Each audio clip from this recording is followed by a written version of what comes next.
Other news at this hour, a retired Philadelphia police inspector has been arrested for allegedly trying to lure an 8-year-old girl into his car. And as it turns out, this isn't the first time this former lawman has run afoul of the law.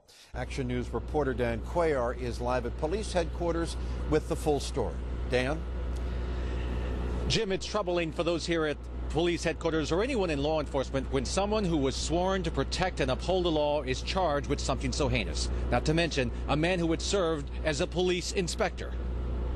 This is the man police have identified as the guy who allegedly tried to lure a little girl into his vehicle. He is 72-year-old Leo Haley of Roxborough, a retired Philadelphia police inspector. Police say that on October 17th at about 12:30 in the afternoon, an 8-year-old girl was walking in the 7,000 block of Voigt Road when she was approached by Haley, who is now accused and charged with trying to lure her into his vehicle. Well, I'm glad he's off the street.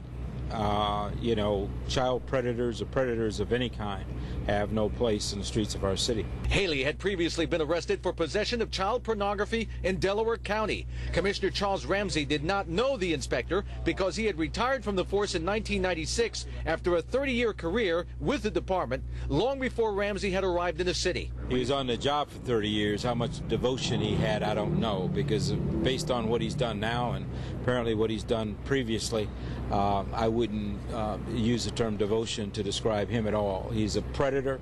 He ought to be treated like a predator. He ought to be put in a penitentiary, and he ought to stay in a penitentiary. Now, Haley previously pled guilty to possession of child porn in January of last year. He was sentenced to 6 to 23 months in prison. He is still under probation and is a registered sex offender. We're live at police headquarters. Dan Cuellar, Channel 6 Action News. Thank you, Dan.